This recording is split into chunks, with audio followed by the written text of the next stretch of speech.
कराची शहर इक़्तिदार में आज दो बड़े एहतजाज होने जा रहे हैं। एक जमात इस्लामी की तरफ से डी चौक पर अपने तमाम कारकुनान को हदायत की गई है कि वो महंगाई के खिलाफ, बिजली के बिलों के खिलाफ एहतजाजी मुजाहरा करेंगे। बड़ा अवामी ताकत का मुजाहरा किया जाएगा और अमीर जमात इस्लामी हाफिज नईमुर रहमान भी उस इकट्ठ से खिताब करेंगे। दूसरी तरफ तहरीक इंसाफ ने भी मुल्क गिर आज एहतजाज की कॉल दे रखी है। इसके पेश नज़र इस्लामाबाद में खासतौर पर जो जुड़वा शहर इस्लामाबाद और रावलपिंडी के दाखिली और खारजी रास्तों पर सिक्योरिटी सख्त की गई है।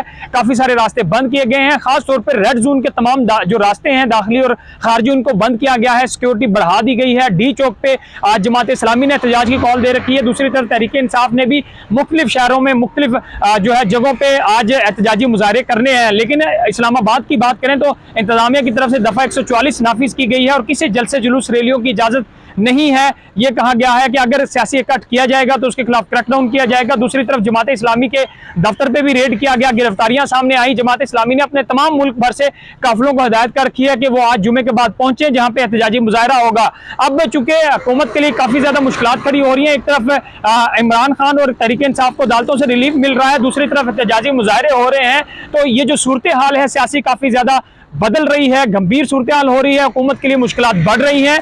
आज हुकूमत ने इन दोनों एहतजाजों को रोकने के लिए अपनी हिकमत अमली मुरतब की है, सिक्योरिटी बढ़ा दी है, रास्ते बंद कर दिए हैं। दफा 144 की खिलाफ वर्जी पे क्रैकडाउन होगा, कार्रवाइयां होंगी। लेकिन देखना यह होगा कि तहरीक इंसाफ जो अभी इस्लामाबाद में कुछ ही रोज पहले इस जलसे की कॉल दी, जलसे की अप्रूवल ली, लेकिन एंड टाइम पे जलसा मनसूख कर दिया गया था। कारकुनान की गिरफ्तारियां सामने आई थी। क्या आज तहरीक इंसाफ को बड़ा पावर शो या बड़ा जलसे जुलूस करने में, अपने कारकुनान को सड़कों पे निकालने में कामयाब हो जाएगी? और अगर हो जाती है तो फिर इंतजामिया और हुकूमत उनके खिलाफ क्या कार्रवाइयां करेगी, ये देखना बाकी है। लेकिन अभी इस्लामाबाद के तमाम जो रास्ते हैं, उनको काफी ज्यादा रास्ते जहां पे अवामी आमदोरफ्त उनको बंद किया गया है। कोशिश की गई है कि इन दोनों एहतजाज से निपटने के लिए तमाम लाहे अमल जो है वो मुरतब कर लिया जाए और उसके ऊपर जो है अमल दरामद भी किया जाए और कारकुनान और तमाम जो जमातें हैं सियासी, उनको किसी किस्म का बड़ा कट ना करने दिया जाए।